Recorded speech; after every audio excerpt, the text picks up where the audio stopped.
Hello, hello, hello. Or should I say namaste? I'm recording from my ancestral village. I'm Asha and a co-host of our new-ish podcast, Forever Adulting. And hi, honeys, I'm Bethany. I'm tuning in from East London, wishing Asha was next to me, but she's coming home soon. And as always, we're bridging time zones, cultures, and conversations, honeys. Well done. That was a tongue tie, Bethany. All the C's, baby.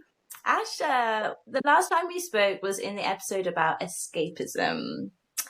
And now you're finally coming home, and we're moving on to the topic of home. Oh, is this home? This is home. This is Pizza Hut. McDonald's, the Pizza Hut. Pizza Hut. Home. What does home mean to you? What does home mean to us? What does home mean to anybody? Isn't it a Mm. tricky subject? So off the script, Bethany's going to kill me yet again. But we come up with a really good idea. We're like, oh, this is so hard hitting. On the morning of recording, we shit our pants because we're like, fuck, this is like a therapy session. Um, how the hell do we even describe or begin to open up these conversations with our listeners? You know, the many of you out there.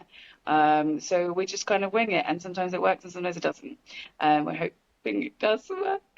Are we cutting Yeah, that? that's just giving me a little timeout sign because obviously you can be watching us on YouTube where you can tune into Forever Adulting on the Sassy Show, or you can be listening via Islington Radio, our beautiful home of this recording. And it's interesting, Asha, because when we talked about home, you're right, we've mulled over this topic for a while. And I feel like at the heart of it is the ideas of identity and belonging and nostalgia. And so maybe I thought you could start by sharing where you are and what this impact of the moment of finally being in your home, which I know you haven't been back there for 16 years, it's a big chunk of time. How is that? How is that? What have you learned, honey? It's bloody confusing, let me tell you that, guys. I haven't been here for 16 years. A little bit of a backstory. I am Indian, Kenyan, British. My grandparents migrated to Kenya, and then parents migrated to the UK. So it's all an amalgamation of a lot, a lot, a lot. And another thing, I come from, like, when I'm saying villages, there's cows and camels here. There are camels and donkeys. You know, the dustbin man, it comes in a fucking donkey. Like, this is insane. And I just find it so crazy that people from here migrate to another country where westernization is obviously prevalent. I forgot that. Prevalent. So go from a village in India to like the UK is insane. Um, so I'm still digesting all of this. I'm digesting a lot of the migration. I'm digesting how I'm supposed to act and what I'm supposed to be. And I guess, yeah, that's the key word, digestion. And also just managing like tension between like ancestral belonging and chosen belonging and what that means to me. And then Wait, hold digesting. on. Yeah. I feel like you just mentioned two big words there. It's like ancestral belonging. So, with all of the people moving to these different parts of the world, when you all come back to the village, is it familiar? Like, does it feel like this is your community? I'm probably going to be like vetoed for saying this, but I feel like it just feels like a little bit of ownership. Like it just feels like, oh, we belong here, but actually we don't. We'll bring our baked beans in our suitcases, but we belong here. And that for me is so ironic. I just find that so bizarre. Like, what the hell? So it doesn't feel like being belonging or coming home. It feels like I think people trying to navigate, yeah, navigate all through this migration. And it's really important to realize that you and I have obviously different ancestral backgrounds, lineages, any kind of movement with our bloodline. But also each family in this village or each family who has migrated has different stories too. So it doesn't actually have to be about ancestral belonging or belonging to a land as such. Which brings me on to asking you, Bethany. So I can go on for so many years about ancestral belonging because I come from lineage of many years who've migrated for so many years. What does that mean to you? Where does that lineage stand for you? What does home mean to you? Did it come from your childhood? Did it come from your parents? Yeah, I think even you using the word ancestry makes me realize how little, and I'm going to speak for all white British people here, how little we pay attention to our ancestors and our heritage because it's on our doorstep. We don't really pay any attention, and a lot of cultural traditions disappear, right? So we don't have things like your garbas or celebrations of dances that originate from our area. We do, but it's not something that Yeah. I've yeah, we do like Morris dances, and there's a lot of folklore, and there's so much in pagan history and links to the Vikings. And I'm from Colchester, which is in Essex. It was, the capital of Roman England. So I grew up learning about these people like Boudica, who were forces of strength, women who were warriors within the UK. But I've never thought like I am part Boudica. Like I don't I don't You know, don't grow like up thinking you're a Boudica. part Boudica, baby. Like I haven't thought of it as being part of me until I speak it out loud. And I think most of us don't glorify it or even connect with it or have a chance to embrace that. And so for me, home really has become the family unit, which could say something about the baby boomers of the 1980s in the UK. Like everyone's encouraged to be more individualistic minded, and you're just focusing on your family and buying the home and getting married and having the kids. So it becomes like this small unit rather than we are a village or we're coming back somewhere and we're moving like your family have. Um, but actually, childhood and the idea of home is quite a heartbreaking emotion for me. I think that's the one feeling that comes up when we mention home. I'm like, oh, it's something that I miss because we were very much a family unit when I was younger, and I loved the idea of home. And then my parents divorced, so you have this separation of home, and I just miss it. To be honest, nostalgia, missing it. Does That's that, the does that make you feel like you're a guest in a place that you should feel like home? So is it a place that's home for you, or is it a feeling? And sometimes with nostalgia, we can feel like guests in our own nostalgia a lot. How does that feel for you? yeah. I think I feel a little bit like a guest in my father's home. And Mm. the more time I spent in my mother's home, the more I felt like, oh, it feels more familiar. I like going home to her. Um, but in my own adult life, because obviously we're adults now, we have to shift that idea. Are we? I thought we're forever adulting. It's not now. It's not a complete destination, dickhead. It's No, I'm still in the process. forever. That's the first decade of the day, I think, from Asha. Ding, ding, ding, ding, ding. I wish we had a little dickhead score here. Um, you framed me now. I can't remember what I was saying. What was I saying? Yeah, I think no, I can't remember, honey. Oh yes, it's fat. That's all right. Why don't we do a song? Why don't we do a song, isn't it? because if you Let's are do a listening on song. Islington Radio, then you get to hear the tunes. If you're just watching us, well, then you get all of this. Hopefully there's no family watching because now I've shared it with people and they're like, what you doing, girl? She's being naughty. Asha, this is your song choice. The first one we've got, "You and Me" by Eliza Doolittle and Disclosure. Why did you choose this Yes. track? As I'm coming back to the UK, what we do in festival season, and this song is a festival banger. And Bethany, again, why the fuck do you not know it? Like, I'm so upset that you don't know it. I'm sure one of or two of you of our thousands of listeners would know this song. It is "You and Me" by Disclosure and Eliza Doolittle, but one of the lyrics is "Home is where the heart is." So bring it to us, Bethany. Boo, boo, boo. Welcome back to Islington Radio with Asha and Sassy with our new-ish podcast, Forever Adulting. We are discussing the subject of home, which obviously is huge, huge, huge. And then before we recorded, I said to Bethany, like, what are our objectives? What do we want our listeners to feel, and what do we want them to learn?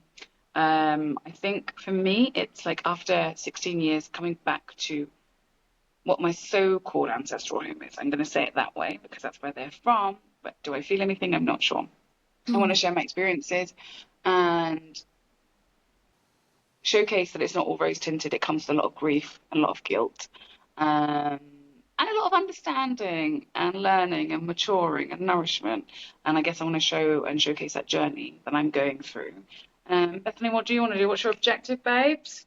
Boom. Well, I think it's one to be able to have the comfort of talking about sad. When you mentioned the word grief, like grieving a home of my childhood and those divorced narratives. Maybe you're someone who's grown up as well with divorced parents, so this can feel relatable. So I guess I'm wanting to share. But also because we're talking about it in relation to this moment in time for you, I really want this to be able to encourage, or people who are listening, I want them to feel encouraged to look at that ancestry and for us to really recognize what's around us and to have more respect and admiration and understanding for it. Not always admiration, to be fair, but understanding so that we can relate to other people, so that we can actually have this common point of understanding and interest. Well, you touched on something that was interesting because you said baby boom was earlier in the conversation, but actually I wanted to kind of caveat that, and that's the idea of capitalism, was to create nuclear families. Yeah. So then you would then succumb to these four, and then you'd spend more money. Then you spend more money outside of the home. You wouldn't need that village life to give you all of that emotional stability, and that's the idea of capitalism. So it wasn't just the baby boomers. The West were the first to adopt capitalism, and this is what they're doing. Which is also in village life. It's wonderful because I said to you yesterday, it's all they do. They sit outside and they chat shit all day. And I've never seen so much chat and shit in my whole fucking life. I've never seen men talk so much. So much. And it's because there's probably not nothing to do, and they just really enjoy it. It's a bonding activity. It's a bonding activity of what they used to do. And right now, like in the West, we have a lot of let's say PC culture, and you're not allowed to say this, you're not allowed to say this. And here, they just speak their mind. It's mad. To me, what are you wearing? Yesterday, this lady said to me, I've got two things. One lady said, "Oh, are you going out like that?" Oh, baby. And the second lady, she said to me, "Oh, whose are you?" Like, meaning which family do you belong to? So I told her whose family I belong to and who my parents are. She said, "Oh, you're not as beautiful as your mother. You've clearly gone on your father." Wow, wow, wow. Bitch, I'm more beautiful than you anyway. Not that it's competition, but fuck off, innit? Do you know what I mean? So just chatting shit. But going back to the point of capitalism and creating those nuclear families, they don't have that. They literally bring up the kids here all together. There's no preciousness about kids. What you're saying, there's no preciousness about anything. And it's actually just, I sound like such a Westerner, but it's just simple life, isn't it? It's lovely, isn't it? It's so simple, so grateful, isn't it? So content. But I think you've touched on so many things there. Like, even the fact that multiple families live under one roof, for example, it's like you're in a bigger unit around you so that you can have when they say, oh, it takes a village to raise a child, it's like, well, a lot of people are in that village raising those children, but in this nuclear capitalist driven confinement of family. It was interesting because you mentioned something that made me think, in that nuclear family, we're meant to get everything from each other, right? Home is like emotional support, financial support, safety, stability, love, communion, conversation. It's meant to be everything. But how on earth can you get everything from just one or two, or in my case, 5 people? Well, that's the thing, because they're encouraging you then to go and get that contentment somewhere else. You're going to go to the cinema, which was the thing that our parents did. You go to McDonald's, you go for a drive-through, you'd spend that money somewhere else. There was a breakdown of family to create this capitalist society. Not that I'm an economist, but that's what they did, and they succeeded. Which then makes me think that home really isn't the things you have in your house or the possessions you have, or maybe not even those family holidays that I was so jealous of seeing kids go on when they were young. Like in the summer they were going to Disneyland, Florida with their family and going to be with the dolphins and have their face painted. I always wanted those experiences as a family.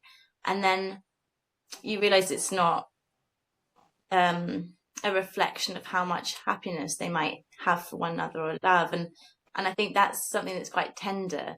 home feels like this space where we can be ourselves. Home should feel like a Mm. comfort and safety. I keep coming back to this word of safety, but often it's not, right? Like when I go home to a tense family where people weren't speaking to each other and there was a lot of sadness and anger, that place that once was safe is suddenly not. And it's like a grieving of that home, Mm. the support and the bubble. But then as you become an adult, you realize, especially in our situations, you might not want to be put in this bracket, but we are single women in our 30s, Asha. It's like we have to. You're not putting that bracket. I am in that fucking bracket. Like, there's no denying it. I didn't find a 700 million husbands here.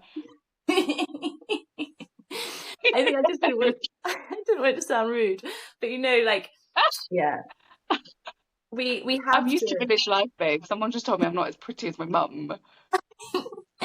I mean, your mum is a hottie, but you're both beautiful in your own ways. Doesn't matter. Sometimes we see and then people are like, "You're so direct." I'm like, "Yeah, well, have you seen my lineage? Like, have you seen it? Really? Piss off. I'm actually quite soft. I'm not really in there." Hey, Asha, what's coming up for you when I'm mentioning these ideas of home not feeling very simple? I guess we have both of us are navigating two complete parallel paths when it comes to home. So I guess it is not being enough to belong anywhere. I'm not well. It's the conversation. It's age old. I mean, every third generation, and third generation or any diaspora, Ooh. any child of diaspora would feel this. They're never at home anywhere. But what what does that mean to us? We can carry on and talk about it for, days on, but how can we navigate these cultural drifts and how can we navigate our belonging in this earth? And something that's just come up in my head is also we talk about identity as a belonging to a land, but actually through a lot of globalization, people are moving so fast and people are moving to different countries. For example, I feel really at home in Latin America. How the hell is that? How the hell is that? Like, I'm a third generation Indian British Kenyan who feels at home in Latin America because I feel like that's an amalgamation of all the cultures I belong to. And then a lot of people, a lot of Western travelers, they come to India and they feel very at home here. So how does this feel to them? Do they feel seen and valued? And that's what it feels like to me. It's where home is where I feel seen and valued. Do you And that's feel what. seen and valued in London? Good question, Bethany. I probably don't as much as I do elsewhere in the world. And we touched on the subject on our last episode about how our lives in London don't value soft skills. They don't value worldly wisdom. They value possessions. They value financial growth. Yeah. They value career progression, which is incredible. But I feel like, well, I've got to give to the earth, isn't that? You're a soft skills kind of babe. Yeah, then it makes me think, like, I'm a natural born performer. Like, has home always been a performance to me? I Is that would I'm always just where you were? Well, look at us, we're little clowns, aren't we? Just performing monkeys. Yeah, I think that's a big one. Like, you are someone who will hold space for a lot of people. You're very charismatic. You'll come in somewhere and you'll just make it feel like it's full of life. And if she's in a good mood, FYI, people who are listening. Do you know what I mean? If I like you, then you're in the good books. If I don't like you, no, see you later, mate. I ain't got time for you. But then it's like, so where's the difference, or where's the moment of you performing that to make others feel at ease, and then actually you being able to be that because it's actually part of your character. Like, you're quite goofy and you're very playful and you're very silly. So if you're really super duper comfortable, does that part come out? And then what's the other part that's actually a performance? I'm not sure I follow you. Mm. I guess I see characteristics of myself and my body change when I feel more comfortable and at home, I would say. So that, as you said, silly sausage, goofy X, Y, and Z, my body comes a bit more relaxed. um, that's when I can say that home is simple. But then, does that mean it's a location? How long does that last for? That's an emotional state of being, isn't it? And that always changes. Emotions change so much. So I guess Yeah, I have to go back to myself and be like, who am I when I'm not performing? And that's quite generally quite a quiet little homebody. yeah. It's like sewing and doing your little crafty DIY things and walking around with DIY. your DIY, DIY. I think we should DIY in a song. I think that's a good idea, Asha. Yeah, all right then. Are we doing your song or my song? Because mine are pretty ravey tunes, you know. Yeah, maybe we need a bit of rave. Maybe give us a bit of rave, babe. What have you got? Shall I tell What you have what I got? you've got? Yeah. You've got She Belongs to the Night Oh by my God. Oh my God, what a good song to to continue. So this song, I heard it like a few years ago, and it just resonates so much because the song is literally about me, where I get my validation from, how I come alive in the nighttime. And it's just a stunning rave tune, but the lyrics hit hard, you know what I mean? They did hit hard about, as I said, validation Oh and baby. external validation. Yeah. Enjoy, everyone! Boo, boo, boo. Welcome back, honeys. You're listening to Forever Adulting on Islington Radio with Asha and Sassy. Ooh, we make it sound like a children's radio show. Welcome to Peppa Pig World! Yay! Bethany, all of our conversations are so fucking heavy, like literally heavy. We don't have enough time to discuss what we want to discuss. But let's make it a little bit light. Any adventures, any micro moments of happiness? How have you kept yourself rooted? I know you've been doing a lot of work on channeling that golden thread. Remember that? How have you kept yourself rooted, or have you been a drifting baby? I would say, in general, I've had a bit of lower month. Things are going very slow. So actually spending more time in my home has been very joyful, though that's not very adventurous. I suppose I've got this new mantra, which is what would my life look like if I decided to focus on myself for 90 days? I'm now on day 7. And Oh, good big brother Bethany, how? and I'm thinking about how much I want to spend time with my friends and family in really gentle ways. And that's what I've been doing. I've been having little day trips to see family members and cycling to the park to see my friends and just hanging out with them for a few hours and then coming home. So very simple, very simple. But I think what we talked about earlier, I know we're not getting heavy, but what we talked about earlier of that community, I live on my own. So I really need that community around me. And I'm organizing an Easter party on Friday, and I'm getting people around me to just help up the spirit and realize what there is to be grateful for in life, the simple things. Which leads me to want to know, Asha, honey, Oh. oh la la la, you said at the very beginning you are digesting, you're in digestion phase, you're in your ancestral village, you're around a lot of family from all over your bloodline, but not necessarily, yes, let's say that. How are you navigating it? How are you navigating it? There's no way, there's no simple way of defining Indian families apart from bloodline. Like, it's just not even. How am I navigating it?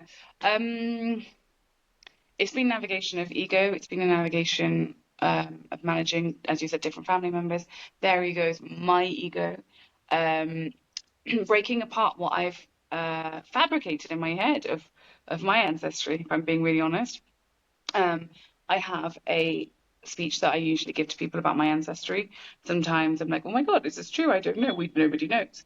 Because I think throughout history, and I'm sure I can speak for worldwide, we don't speak about the bad things that have happened, the negative things that have happened. And then children like you and I would then have to fill in those gaps and colour it in. So I guess I'm getting to the bottom of that.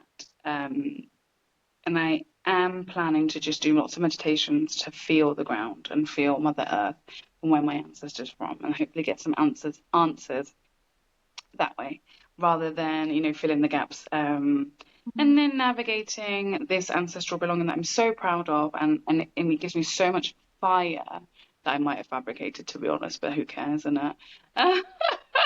And then my chosen belonging. So this ancestral belonging and the chosen belonging. What's that bloody bridge in between? Um, and then it comes with so many like nuances. And one nuance is marriage. One nuance is settling down. And these people say when you say do you settle down, that means marriage and kids and location wise. And I've come up with the best like answer. I'm like, well, I come from ancestors that are traders and they've been moving for centuries and centuries. So no one said I have to stay in one place. And that is shut the village. Yes. And I also feel like they're becoming a little bit more accepting of Western lifestyles, and our choices, like women choosing to be single. Um, and then it makes me think how we chose, if we had arranged marriages, would we would we choose to be single, or just, yeah, navigating those things, because each generation is such a huge leap. It's a huge, huge leap of lifestyles, roots, thought processes, also mental health, so many different things. Um, and what am I doing to kind of navigate that? Lots of meditation. I'm journaling. Hello. Who the fuck is journaling? Me. I guess that feeling the blockages in my system. And I'm trying to live for me without having this guilt or this family pressure. And it's going to be hard. We discussed this last night. It's going to be hard to be able to do that because I come from a large family, a lot of expectations. And how do you navigate this when you're trying to live your own life? Yeah, and I think recognizing the priorities that you need to feel safe in yourself. I keep using this word safety, but it's like, Yeah. yeah. And I really love all the practices you're putting into place to connect with the ground. Like I remember you said earlier, or maybe you said off recording, how home for you is like a starry and a mango tree. And I think that's, yeah, if you can sit in a sari under a mango tree and meditate, I think you'll be somehow really benefiting from that connection. Yeah, because I think we can all get swept up in so much emotion and movement. Like you're constantly moving. Emotions are movement, and how we're supposed to be, what we're supposed to feel, and taking those few steps back. Like I've got the liberty to do it, so why not? So I am extending my time here, living in the village by myself. And I'm just gonna like embrace it and just be like a village lady. It'll be fun, isn't it? Yeah, because it is part of your DNA. Like I think that's a beautiful thing. I've really got into, this is such a side topic, but I've got into rope tying shibari recently, and I love it because it's linked to my dad's interest in ropes with tying knots on a boat. And then if you trace that back, it's kind of linked to his grandfather's interest in weaving corn together and laying the hedges of the side of the road so that they weave. And so actually, if I look back through generations of my ancestry, loads of us have been using our hands to do this kind of technique, which I think is why I'm so interested in it with my hands too. You And get have you felt a difference in between your home in Essex and what's expected from you there to what's expected to, or what you feel home is for you in East London? mm. I don't think I have many expectations of how to be. I guess I feel a little more like I stand out in Essex because partly I am, it's crazy when we talk about this, but it's because I am mid-30s, single woman, looking slightly different, bit more queer, just a bit more sassy in general, right? We're both quite whatever ourselves. So that does make me stand out a little bit. But really, when I come back to East London, I guess I feel like the adult me. And when I go back to Essex, I feel a bit more like I'm connected to the child me, which is a really beautiful experience. Mm. I That's don't, so nice because I don't feel like I have that because I've lived in the same house my whole life, which is really ironic because I could talk about traveling and moving. So I don't have that progression. I just have memories of maybe coming to India or coming to Kenya. So you have that progression. So that's also really interesting to like navigate those two things. yeah. And then I'm also thinking like in India or in Kenya where my other family live or my other part of my ancestry comes from. What does that mean? I'm like, what does identity mean there? And it means, well, what does home mean? And it often means duty, means like lineage, duty to your lineage, duty to your land, and rootedness to your culture. So everything you do for duty, Would right? you also say And that's linked to, I want to ask if that's linked to religion, because I know your time in Kenya was a lot of the time spent in prayer because it was mourning your grandfather, your uncle. no, I think thanks for bringing that up, but no. I think through migration, uh, they have kept these cultures really, really, really strong, and that literally means duty to the culture, duty to the land. And I was going to navigate that onto what that means for me at home before you really interrupted me, but it's okay. Right. It's okay. I was on a roll. Home for me in London, it means freedom. It means creativity. It means self-expression, and Mm. being able to showcase these identities as a performance. And then now coming back to India, I'm like, is this a fucking performance or not? And Damn. they see straight through? I'm not sure. And then, you balance those acts of duty and lineage. Wow, honey. It'll be so interesting to have this conversation in 2 months when you're back in England, seeing how you will carry everything you've learned being home where you are now and in India in general, and how you're going to relate to it back on English soil. Well, I Yeah. think it's just like a case of like remembering these habits because it's difficult, isn't it? Like it's really difficult because we were speaking yesterday and like I've done so much inner work to find faults in myself, why, for example, I haven't regressed emotionally in so many parts of my life. I've navigated those, found those cracks, sealed that cement, and then there's trigger points that come up, and then your habits then regress back to what you were before. So it takes strength to change. It takes strength not to slip back into those cracks. And that means a lot of change of friendships, change of lifestyle. And I guess I haven't done a seismic shift like that before. Like it's always been quite organic that I've fallen out with friends or things have changed organically. I'm not comfortable where I am, so I kind of just block them off, see you later.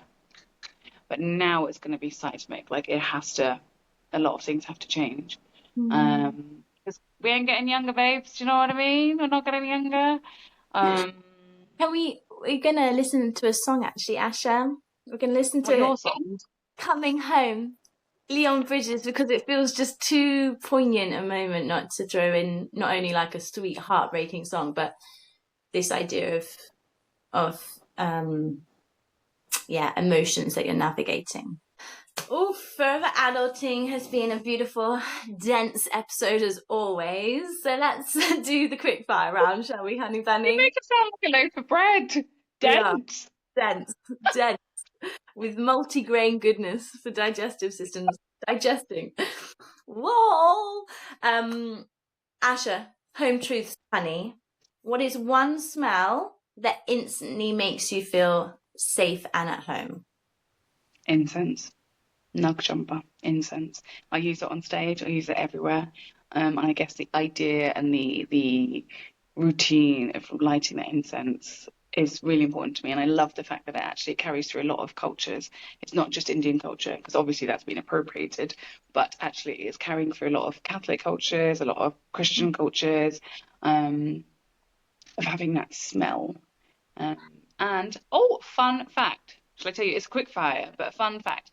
I went to a farm, an organic farm where I'm from, and they have cows, and they basically use the dung, the pee, obviously the milk for so many different things. And historically, incense was made out of cow dung, and they Okay. put camphor in it. But actually, that was done. It was burnt not for the smell. It was burnt to burn any illnesses in the prayer halls, Like a like medicinal any kind of. medicinals, any I was going to say pesticides, but any any bacterials in the air that was used to burn it, and now it's used, for a fragrant purpose. So I wonder if that's the same in Western cultures. I will have That's to a fun listen. fact. Love that fun fact.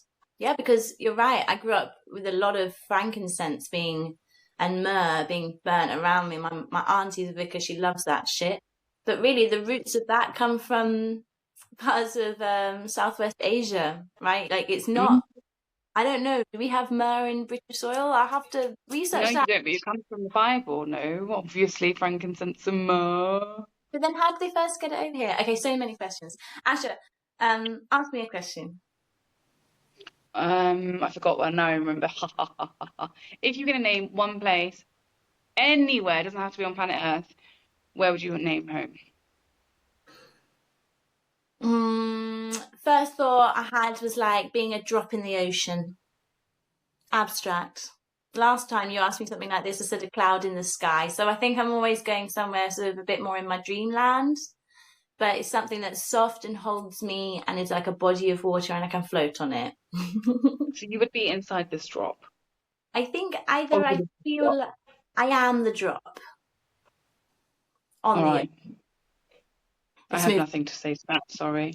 Um, What is the most random home comfort you've packed in a suitcase? baked beans probably. Like your Mm. was it your auntie brought hula hoops? Yeah. Love Well, who that. brings food to India? And I they love bring digestives and God knows as if they don't have any food here. It's mad. They're more this. I'm like, what are you doing? washing What's up another liquid. thing? Yes, washing Mm. up liquid. Who brings that to India? Is it a home comfort though? You know what? I always pack one of my teddy bears. I have like a small monkey, and I always take one of them. I got two with me as a home That's comfort. very cute. I get that. But washing up liquid, it's a game. I think it's like that arrogance that comes through. Like, oh, yeah, ours is Western, so it's a bit better than yours. But I mean, with so much migration and coming back, you kind of, I don't know, yeah, so much to it, honey. Because I love it when There's my so parents come to visit the UK and they bring all the best sweets from their country, and yeah, it's cute. your parents, your friends' parents. Not my parents. My parents are British, so just hanging out in Essex. Nowhere, no sweets that I know of. No fancy things. We're going to listen to another one of my tracks before we wrap up this beautiful episode. We're going to listen to "My House" by Beyonce, which is a bit of a nuts My one. house on the little of us. My house. It's not that song, no. We're trying to be a bit more funky, maybe. Poignant. Funky. Poignant. It sounds like you're just saying in Poignant. the. It's my mango that I'm dancing around. Oh, that's nice. Mango. Okay, honey. So enjoy this track, "My House" by Beyonce. Woo, woo. Hello and welcome back to Forever Adulting with Asha and Sassy. As we wrap up this incredible rodeo tsunami of an episode, and we'll be discussing all things home, yeah, whether it's a location, a feeling, a place, a person. I'd really like to encourage our listeners and readers, watchers, haha, you're on YouTube, what you would call your current compass, and what is your current compass for what is currently home to you, and how does that feel? And also bear in mind that home changes. It doesn't mean roots. It doesn't mean anything. It can migrate as much as you and your mind is going as well. And Bethany, on to you, darling.